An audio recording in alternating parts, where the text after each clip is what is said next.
Magandang umaga mga kapatid. Maligayang Pasko po ng pagkabuhay.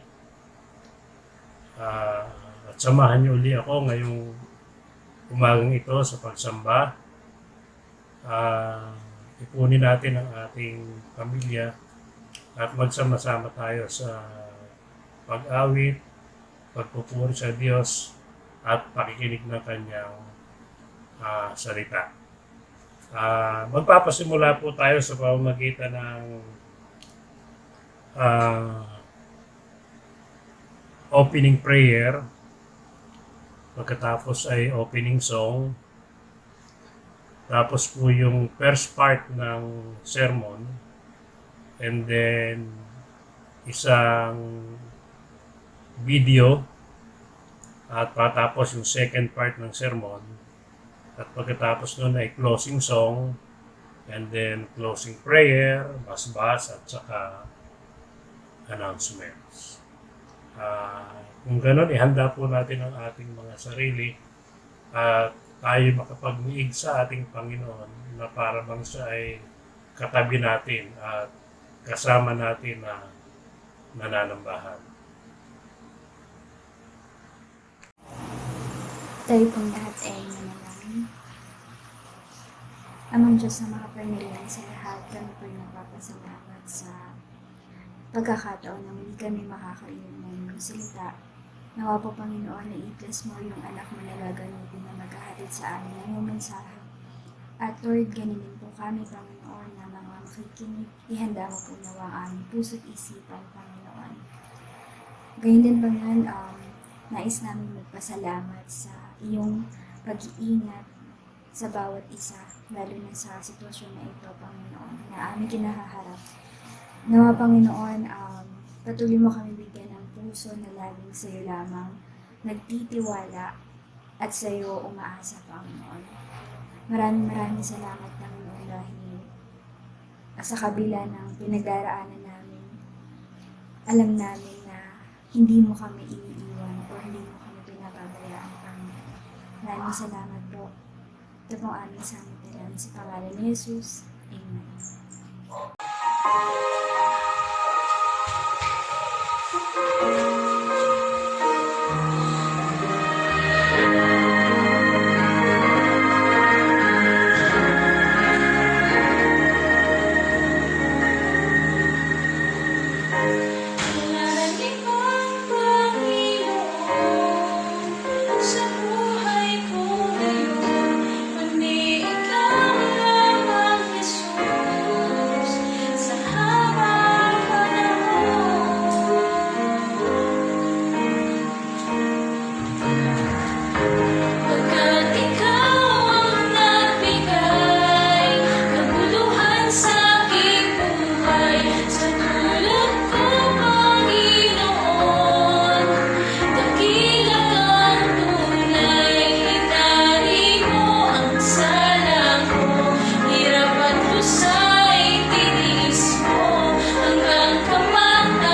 Tayo po muna ay manalangin.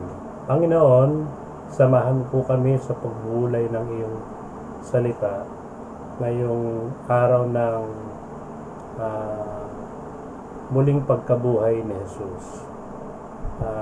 Muli naming pag-aaralan ang kasaysayan ng muling pagkabuhay ni Jesus. At sana sa panahong ito ay magbigay pa rin sa amin ng panibagong kahulugan na naayon sa kasalukuyang sitwasyon. Bigyan mo kami ng pagkaunawa, ng pagtitiyaga upang makinig, at buksan mo ang aming puso para kami ay matuto at pumasok sa amin ang iyong salita.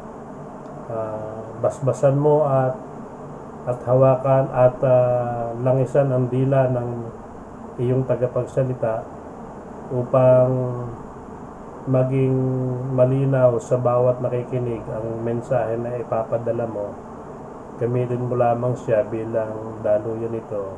Ngunit naway ang iyong salita ay marinig namin na para bang nanggagaling sa iyo.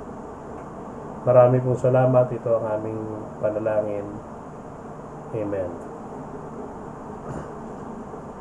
Babasahin ko po ang ilang talata sa Biblia na pagbabatayan natin ng ating mensahe. Una ay sa Mateo 28, talatang 5 hanggang 6. Mateo 28, 5 and 6, 5 to 6. At sumagot ang anghel at sinabi sa mga babae, huwag kayong mga katakot, sapagkat nalalaman ko na inyong hinahanap si Jesus na ipinako sa krus. Siya'y wala rito sapagkat siya'y nagbangon ayon sa sinabi niya. Magsiparito kayo, tingnan nyo ang dakong kinalalagyan niya. Sa Juan 11, talatang 25 hanggang 26, ito naman ang sabi. Sinabi sa kanya ni Jesus, ako ang pag-abuhay na maguli at ang kabuhayan. Ang sumasampalataya sa akin, bagamat siya'y mamatay, gayon may mabubuhay siya. At sino mang sumasampalataya sa akin ay hindi mamamatay magpakailanman. Mga kapatid, ang unang tanong sa atin sa pagdiriwang ng pagkabuhay ni Jesus ay ano ang kahalagahan nito sa ating kasalukuyang panahon at sitwasyon? Paano tayo makakarelate sa pagkabuhay ni Jesus samantalang nasa ganito tayong napakabigat na sitwasyon ng buhay? Kung pag-asa at pagtatagumpay ang dala na mensahe ng pagkabuhay na maguli, bakit ganito na hindi matapos-tapos ang ating kalbaryo? Mag-inventaryo tayo ng mga nangyari noong mga nagdaang buwan. Halimbawa, kung naalala nyo, nagkaroon ng African Swine Fever, yung ASF. At dito sa maraming bayan, sa maraming lugar sa Pilipinas ay nangamatay ang maraming alagang baboy. Dahil dumapo ang sakit na ito at ang pamahalaan ay kinakailangang patayin yung mga iba pa na maaring nahawa na upang hindi na kumalat pang lalo ang sakit. At dahil dito nalugi ang maraming nag-aalaga ng baboy at ito ang inaasahan para sa kanilang kabuhayan. Pagkatapos ay kamakailan din ay pumutok ang Bulkang Taal. At dahil dito maraming bayan sa Batangas sa Laguna, ah, sa Cavite, ang napinsala. No? Maraming bahay ang nasira, mga ari-arian, nangamatay ang mga alagang hayop, nasira ang kabuhayan ng mga tao sa mga lugar na iyon. At ang pinakamatindi ay yung coronavirus o ang tawag natin ay COVID-19 virus na naging pandemic, no? Kumalat sa buong daigdig, no? At nagulantang ang lahat ng bansa kung paano ito pupuksain. Hanggang sa ngayon ay patuloy pa rin hinahanap ang lunas dito, bagamat mayroong mga measures na ginagawa ang mga pamahalaan na para pabagalin ang paghawa ng sakit na ito, at nang sa ganon ay we can take time para mahanap ang tunay na lunas sa sakit na ito. Samantala, kailangan nating makipag-cooperate ng mga mamamayan. Dito sa Pilipinas, maraming mga patakaran ang inilatag na nangangahulugan ng pagsasakripisyo sa atin sa panahon na mayroong tinatawag na lockdown. Sa lahat ng nangyayaring ito sa ating bansa, hindi pa kasama dyan yung palagi naman na problema ng bansa natin na kahirapan, kagutuman, kawalan ng tahanan ng marami, pagkakasakit ng maraming tao, at iba pang mga malulungkot na pangyayari, araw-araw, patayan, krimen, hidwaan ng mga politiko dito sa ating bansa. At hindi lang dito sa ating bansa, kundi ang mga ito ay nangyayari din sa sa lahat ng bansa. At kung titingnan natin, talaga bang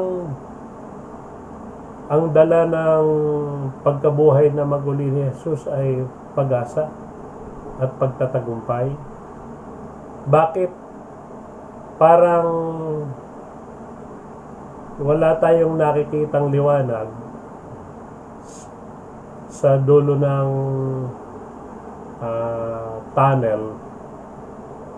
There is no sight of light at the end of the tunnel. Wala tayong nakikitang liwanag. Samantalang ang pangako ng pagkabuhay na maguli ng ating Panginoong Jesus ay pag-asa at pagtatagumpay.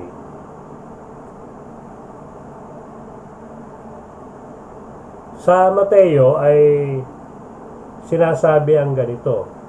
Mateo 24:13, datapwat ang magtitiis hanggang sa wakas ay siyang maliligtas.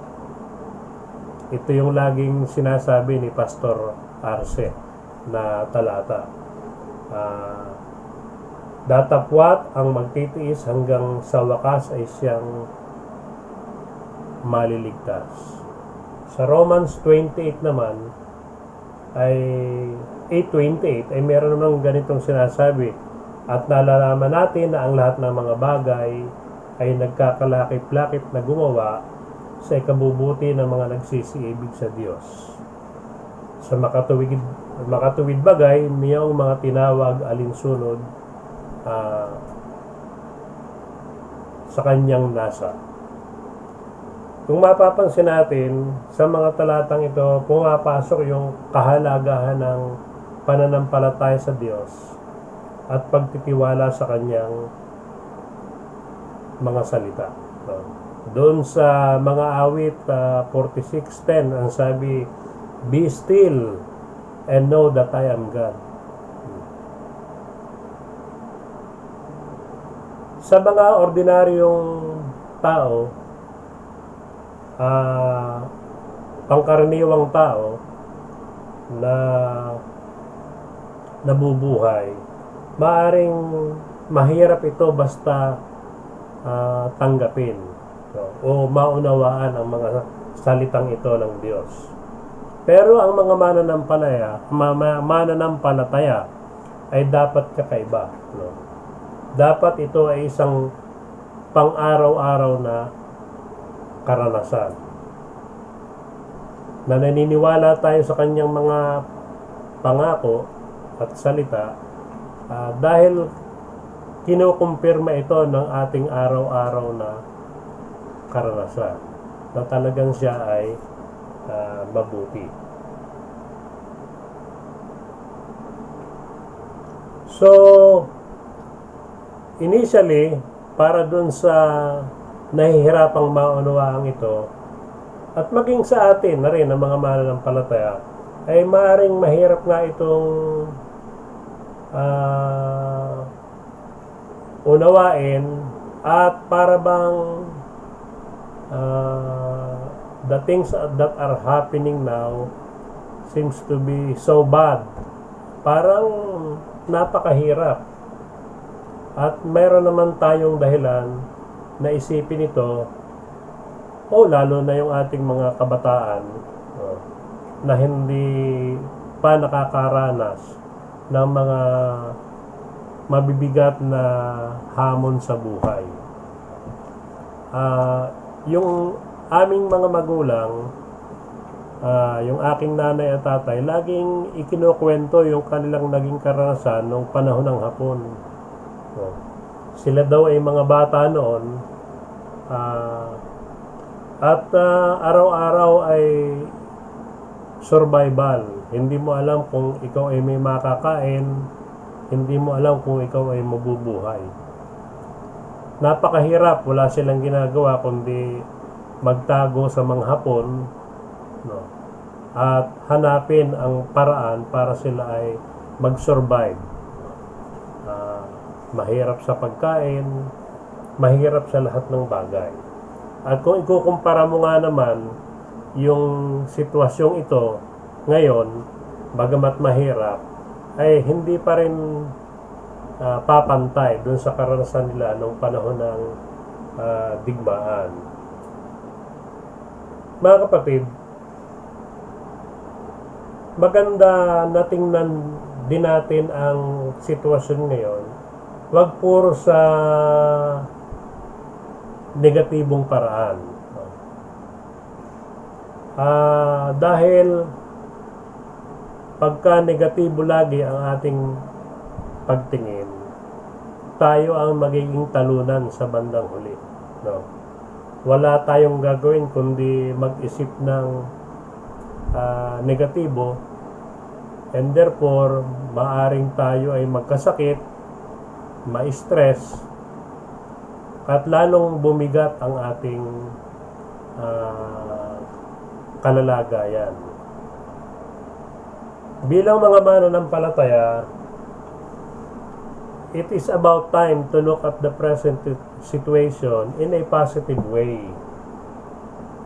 At nang may malakas na pananampalataya sa ating Panginoong Jesus. Otherwise, hindi makakatulong ang negatibong o mga negatibong pag-iisip. Kung ating mapapansin, at mababasa rin o mapapanood sa social media ang maraming positibong bagay na naganap dahil sa pandemic, no? Na di natin namamalayan, no? Halimbawa bigla na lamang nagtulungan ang mga iba't ibang organisasyon upang magpakita ng suporta sa pamahalaan, lalo na sa mga health workers o sa mga frontliners na siyang unang sumasagupa sa problemang ito. No? Isang magandang pangyayari na in time of need, talagang ang puso ng Pilipino ay naaantig at tumutulong. Hayaan niyong ipakita ko sa inyo ang isang video na marahil napanood nyo na, pero para sa akin ito ay may practical na katotohanan at maaaring makatulong sa atin para lalong maunawaan ang mensahe natin ngayong umaga. Panoorin po muna natin bago tayo magpatuloy. 2 weeks ago, nagkakarera pang lahat. Walang sinasayang na oras. Bawat minuto, mahalaga. Bawat segundo, may importansya. Ginagawang araw ang gabi, mayroong nagdo-double job pa. Pasensya na, hindi ako makakarating sa birthday mo, ma. Hindi ako payagang mag-absent ni boss eh. Anak, si tita mo muna ang attend sa graduation mo ha. Nasa work si papa. At biglang, tumigil ang lahat. Ang traffic sign na laging berde, biglang naging pula. Sa isang iglap, nagbago ang lahat. Hindi dahil sa mayaman ka iligtas, hindi dahil sa ikaw ang presidente ng Pilipinas ang bayro sa iyo iilag. Hindi. Mas nauna pang ang tinamaan ng mga senador. Akalain mo yun. Akala ko sa sabungan lang nagpapantay-pantay ang lahat. Sa COVID din pala. Walang lalabas. Sa loob ng 21 araw, dapat nasa bahay lang. Kung susunod ka, hindi lang yan para sa'yo. Hindi lang para sa pamilya mo, kundi para sa buong mundo. Akalain mo, ikaw na walang Panginoon, maggera man ang mundo. Ngayon bigla kang kasali sa script. Bida pa. Nakakapag-isip, di ba? Kamangha-mangha. Ano nga ba ang meron? Oo, andyan ang problema. Paano mabubuhay? Paano kakain? Paano ang pamilya? Alam ko madaming agam-agam. Nababalo tayo ngayon ng pag-aalala. Pero natatandaan mo ba noon ang sinasabi mo na, kung di kailangang magtrabaho, mas pipiliin ko na kasama na lagi ang pamilya ko. Ngayon na yun. Samantalahin mo dahil minsan-minsan lang mag-holiday ang buong mundo ng ganito. Naiinip? Walang magawa? Sayang ang oras? Ang dami kaya? Tuklasin mo ang talent mo. Magpraktis kang kumanta. Gumawa ka ng tula. Magsulat ng libro. Sumayaw kasama si lolo at lola. Mag-aral, magluto kahit pritong itlog. Tuklasin ang Biblia. At kung naiinip ka pa din, kausapin mo ang Diyos. Who knows, bago matapos ang quarantine, mag-best friend na kayo ni Lord. Diba? Higit sa magreklamo at maging negatibo, gawin nating makabuluhan ang bawat minuto. Kapag pumapasok sa iyong isipan na napakahirap na iyong sitwasyon, ano pa sila? Maswerte ka. By the way, ang ulam namin ngayon ay crispy sardines, salted long string beans, and eggplant omelette. Akalain mo yun na dahil sa home quarantine ay nadiskubre namin ang sardinas ay pwedeng pamalit sa Crispy Chicken Joy, Chicken McDo. Kaya't pagkatapos ng quarantine ay asahan na natin ang mga bagong putahe ng Pinoy katulad na Lechong Sardinas, Sardinas de Leche, Sardinas Ice Cream, Halo-Halo Sardines at marami pang iba. Mabuhay ang Pinoy!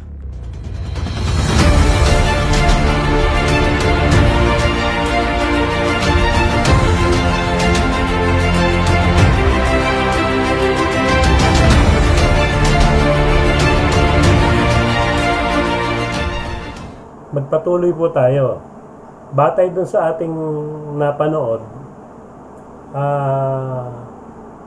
makikita natin na after all, hindi lahat nadala ng kasalukuyang sitwasyon ay masama. No? Oo, at maraming mga problema at kaabalahan ang idinulot nito sa atin. Pero meron din palang mabuting daladala ang sitwasyon ito. At tumutugma ito dun sa binanggit ko kaninang teksto sa Romans 8:28, that all things work together for good for those that love God. Ang mga bagay ay nagkakasama-sama, no? Dahil sa atin ang mga bagay ay nagkakasama-sama at nagkakalakip-lakip doon sa lahat ng nananalig kay Jesus. Kaya niyang gawin na positibo ang mga bagay sa gitna ng mga nangyayaring negatibong bagay. Ang kailangan lang natin ay magkaroon tayo ng matang nakatingin sa Diyos, nakapokus sa Kanya na may pananampalataya. Ngayon ay tingnan naman natin ang sinasabi ng ating mga teksto. Ang sabi dun sa bahagi ng 28:5-6 ay sinabi ng anghel sa mga babae, huwag kayong matakot o mga takot sapagkat nalalaman ko na inyong hinahanap si Jesus na ipinako sa krus. Siya'y wala rito sapagkat siya'y nagbangon ayon sa sinabi niya. Magsiparito kayo, tingnan nyo ang dakong kinalalagyan ng kanyang katawan. Huwag daw tayong mga takot. So, yun ang mensahe nung anghel dun sa mga babae. At yun din ang mensahe niya sa atin sa panahon ito.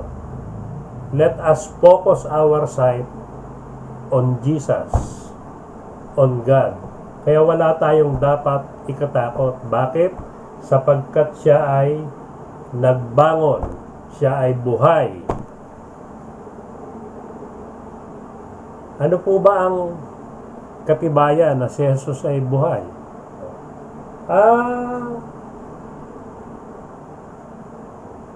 Namatay siya sa krus. Marami ang testigo. Nakatala sa banal na kasulatan na siya ay namatay sa krus. Pagkatapos, nung bisitahin ng mga babae, nandun din yung mga bantay sa libingan. Nakita nila na walang laban ang libingan o ang pinaglibingan kay Jesus. The tomb was empty. At yung mga babaeng iyon at yung mga bantay mismo ang testigo na wala na doon ang bangkay ni Jesus sapagkat siya ay nabuhay. At ang pinakamahalaga sa lahat, mga kapatid, ay dahil ramdam natin at karanasan natin na si Jesus ay buhay sapagkat siya'y kumikilos sa ating mga buhay. Sa araw-araw, sa lahat ng saglit. Kung ganon, may dapat tayong ipagdiwang sa araw ng pagkabuhay na maguli ni Jesus. Dapat tayong magdiwang dahil siya'y buhay. Kung ganon, mayroon tayong pag-asa at mayroon tayong inaasahang pagtatagumpay na darating. At doon sa ikalawang teksto, sinabi naman na sa 11:25-26, sinabi sa kanya ni Jesus, ako ang pagkabuhay na maguli at ang kabuhayan, ang sumasampalataya sa akin, bagamat siya'y mamatay, gayon may mabubuhay siya. At sino mang nabubuhay at sumasampalataya sa akin ay hindi hindi mamamatay magpakailanman. So, ang ibig sabihin nun ay God will carry us all hanggang sa finish line. No? Kung tayo ay may pananampalataya. At dapat ang ating pananampalataya ay sa mamatay at mabuhay. Kung naalala nyo yung mga kaibigan ni Daniel, no, na pilit na pinasasamba nung hari doon sa ginawang gintong Diyos-Diyosan ng mga tauhan ng hari. Ang sabi nung tatlo, hindi po kami sasamba sa Diyos-Diyosan. Ngunit sakaling hindi kami iligtas ng aming Panginoon, hindi pa rin kami sasamba diyan. So, ibig sabihin, whether in life or in death, no, our faith should be there. Hindi tayo nananampalataya lang in good times, even in bad times. So, dapat ganon ang tindi ng ating pananampalataya. Sapagkat ang kanya namang ipinangako ay He will carry us through, no, sa buhay man o sa kamatayan.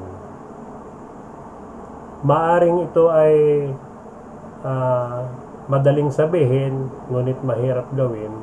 Pero ito yung test of faith nating lahat, mga kapatid. Na kung tayo nananampalataya sa ating Diyos, dapat ay ito isang pananampalatayang matatag sa buhay man at sa kamatayan. Mga kapatid, magtiwala po tayo sa mga salita ng ating Panginoon at manampalataya sa Kanya ng lubusan. Hindi niya tayo bibiguin. Ngunit, kailangan patuloy tayong manalangin ng buong tiyaga at gawin natin ang ating bahagi sa paglutas ng crisis na ito na ating nararanasan. Makipagtulungan tayo sa pamahalaan, tumulong sa nangangailangan, maging disiplinado tayo sa pagsunod sa mga alituntunin na pinaiiral, at muli, manalangin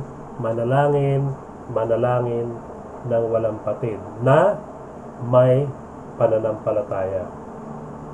At pag ginawa natin ito ng may katapatan, magigising tayo isang araw na tinapos na ng Diyos hindi lamang ang pandemic na ito, kundi ang iba pa nating pasanin bilang bayan ng Diyos at bilang mga mananampalataya. Sapagkat siya ay buhay, si Jesus ay buhay, kung gayon, mayroon tayong pag-asa at inaasahang pagtatagumpay na darating. Sumayin niyong lahat ang mabiyayang pagpapala ng Diyos sa araw na ito ng pagdiriwang natin ng muling pagkabuhay ni Jesus na nagbibigay sa atin ng pag-asa at pagtatagumpay. Amen. Tayo po ay makakarinig ng isang awit bilang pagtatapos, at pagkatapos nun ay ang panalangin at basbas at kaunting announcement.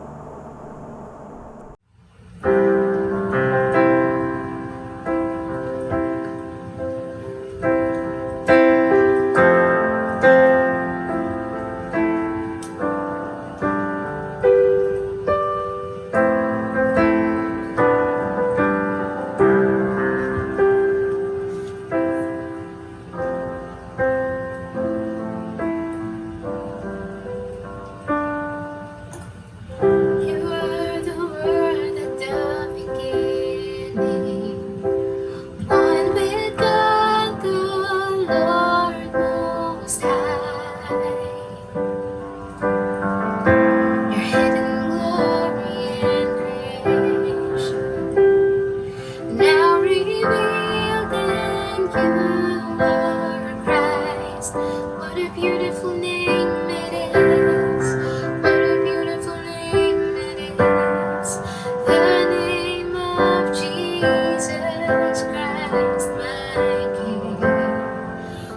beautiful name it is, and nothing compares to this. What a beautiful name it is, the name of Jesus.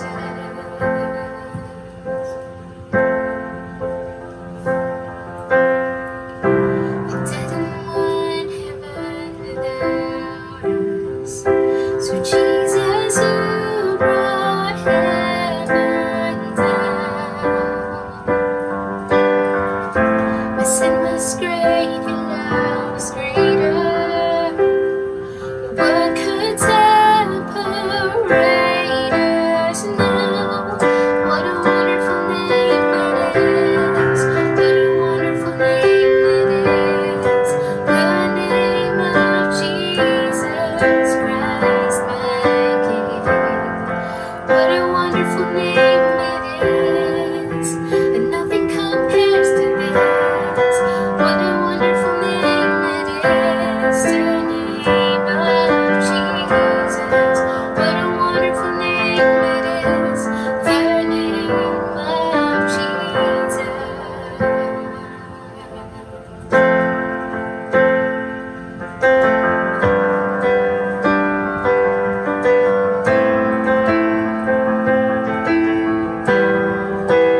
Death could not hold you, the veil tore before you.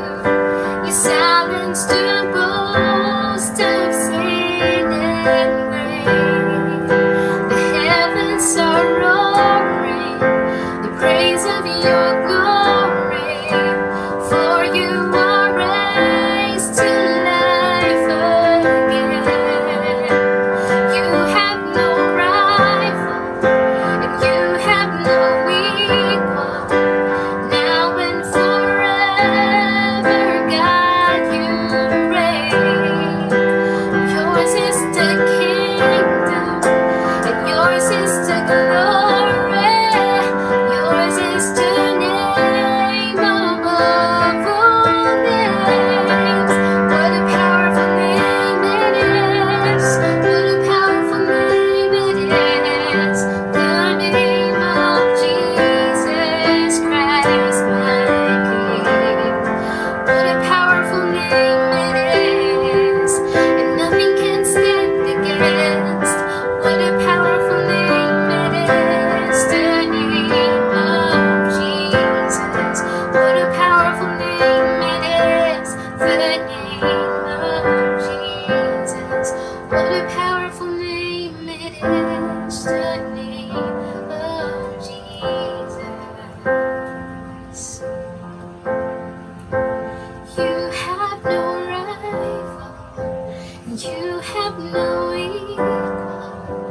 Now and forever, God, you reign. Yours is the kingdom, and yours is the glory. Yours is the name above all names.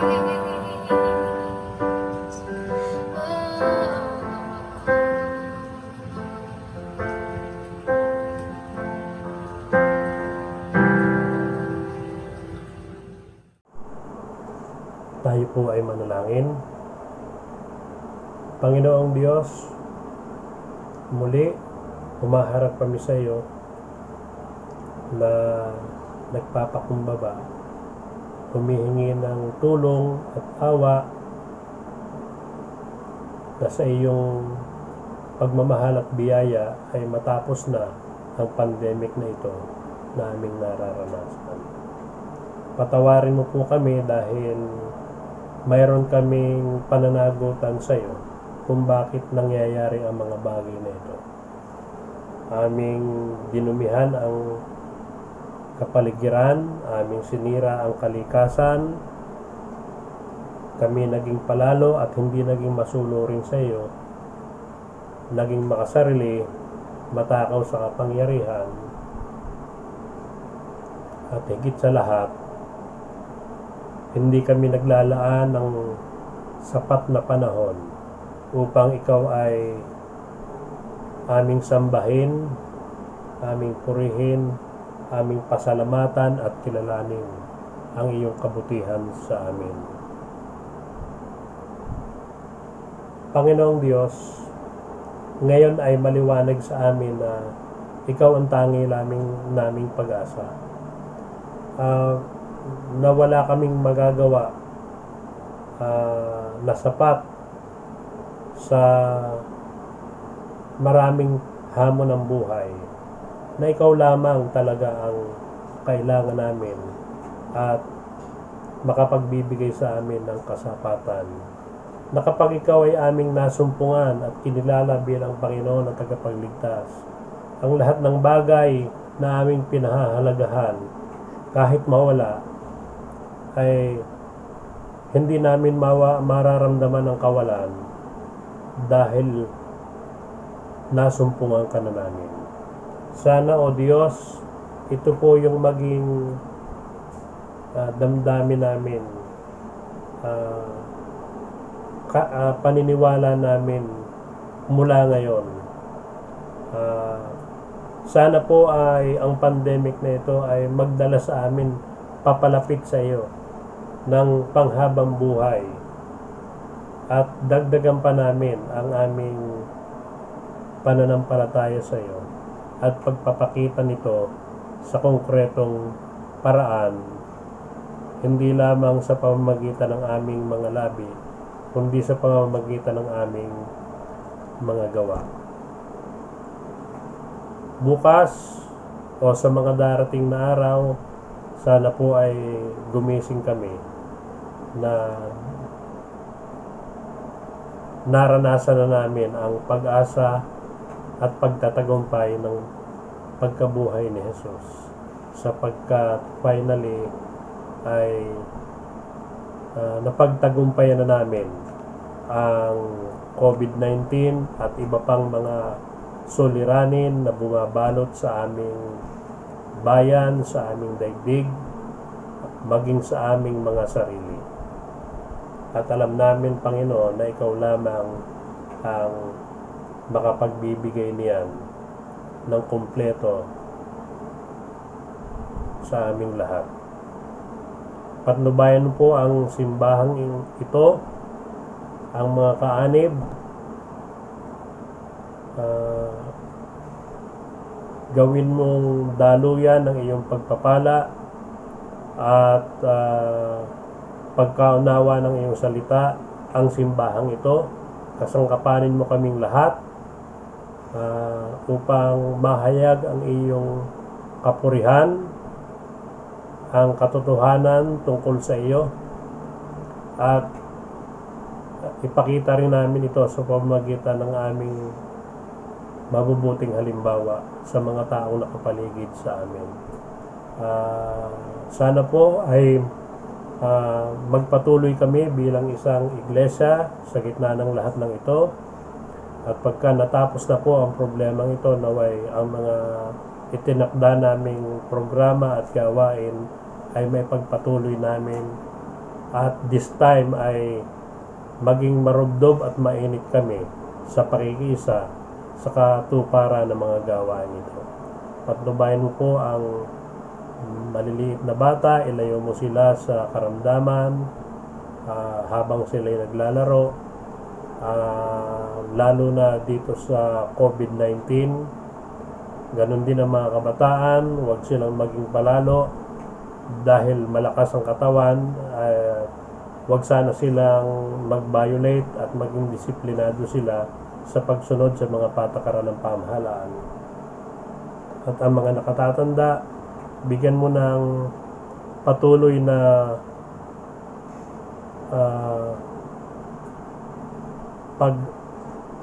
nakalakasan at kakayahan upang itaguyod ang kanilang mga anak.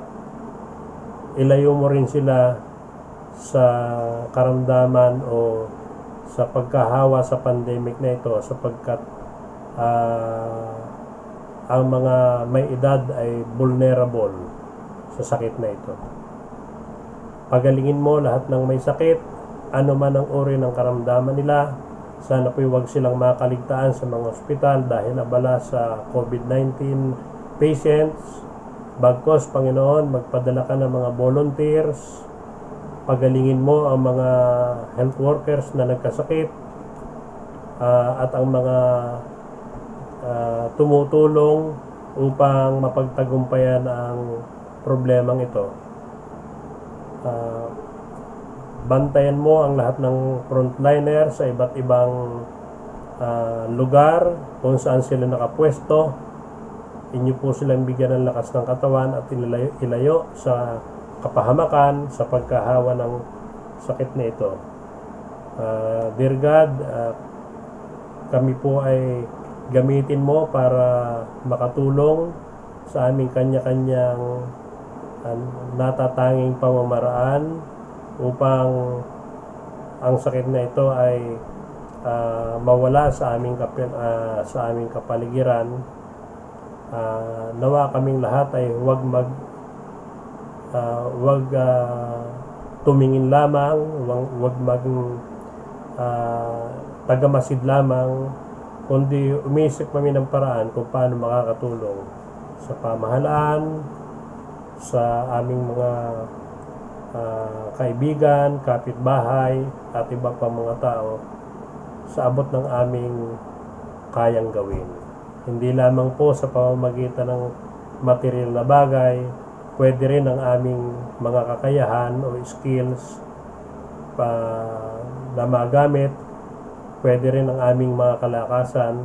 Sana po ay mahamon kami na makiisa para tumulong sa ikadadali ng paglutas ng problemang ito. Tulungan mo ang mga siyentipiko na nag-aaral tungkol sa sakit na ito. Sana po ay sa tamang panahon ay matuklusan ng lubusan kung ano ang baksin na kailangan upang mapuksa ng lubusan ang sakit na ito. Patnubayan po ang lahat ng nasa pamahalaan. Sila ay magkatulong-tulong sa paglutas sa problemang ito. Maiwasan ang pag-aaway-away dahil sa politika. Sana po ay ma-realize nilang lahat na ngayon ang panahon para tumulong ng lubusan upang malutas ang problemang ito. Dear God, i-bless mo ang mga kasamahan namin na nasa ibang lugar, nasa ibang bansa.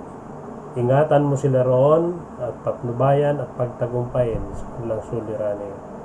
Tulungan mo ang ibang mga bansa na may katulad naming problema. O Diyos, magpadala ka ng iyong mga anghel upang protektahan kaming lahat, ang buong daigdig mula sa sakit na ito. At nawa maunawaan namin na ang aming pagiging malayo sa iyo ay isang napakalaking dahilan kung bakit nangyayari ang mga bagay na ito. Kaya panahon na upang kami lumapit sa iyo, magtiwala sa iyo ng lubusan, manampalataya sa iyo ng lubusan, isuko ang aming sarili sa iyo ng lubusan upang kami ay maging bago mga nilalang at maging mapagtagumpay sa lahat ng pagsubok na maaring dumating sa aming buhay. Inyo pong i-bless yung mga sumapit sa kaarawan, yung may mga pagdiriwang ng okasyon na mahalaga sa kanilang buhay. At sana, O Diyos, ay magpatuloy ang ikot ng mundo. Kahit sa ganitong kalagayan ay magpatuloy kami na magtiwala sa iyo na anuman ang aming pangangailangan sa ngayon ay iyong ipoprovide at gagamit ka ng mga tao, mga individual at mga organisasyon para ang mga ito ay makarating sa amin. Panatilihin mo kami sa pag-asa ng pagkabuhay ni Jesus na sa dulo kami ay magtatagumpay sapagkat si Jesus ay buhay Panginoon, marami kaming kahilingan. Kulang ang aming mga labi. Ngunit ikaw ang nakakaalam ng lahat ng aming pangangailangan, ng mga hinahangad namin. At sana, O Diyos, sa pamagitan ng iyong biyaya, pag-ibig at kahabagan, maranasan namin ang katugunan sa aming mga panalangin. Lalo na ang problemang ito sa COVID-19. At sana wag na kaming manumbalik pa sa kasalanan na naglalayo sa amin sa iyo. Naway ang pandemic na ito ang maging dahilan o turning point ng realization namin na kami malayo sa iyo at pahanahuna upang isuko ang aming buhay sa iyo, ituring ka bilang aming Panginoon at tagapagligtas. Marami pong salamat. Ito ang aming panalangin. Ito ay alam naming aming tatanggapin sapagkat hinihiling namin ito sa pangalan ni Jesus na aming Panginoon at tagapagligtas. Amen. At ngayon, sumayin yung lahat ang walang hanggang pag-ibig ng Diyos amang nasa langit, ang pagliligtas ng Panginoon Jesus at ang gabay ng banal na Espiritu mula ngayon at magpakailanman. Amen. Salamat po mga kapatid sa isang mabiyayang pagsamba. Salamat sa inyong pakikiisa. Hanggang sa muli, sa Miyerkules, meron tayong maiksing devotion katulad ng dati. At abangan ninyo ang video na aking papadala. Sana ay lagi nyong tipunin ang inyong pamilya para sama-samang sumamba o kaya ay magdebosyon o ano man ang gawain na iniaalok ng ating simbahan ay pilitin natin na sama-sama tayo upang tayong lahat bilang pamilya ay makinabang. Samantala, nagpapasalamat ako una kay B-Boy dahil sa kanyang handog na awit nung Biyernes Santo at sa mga naghandog ng awit ngayon at panalangin katulad ni si Jane. Ang mga umawit naman ay si Bachi, si Joy, si Grace, si Nick, si Eman at si Hana. Hanggang sa muli po, marami pong salamat. Patnubayan kayo ng Panginoon. Mapagpalang linggo ng pagkabuhay po sa ating lahat. Amen.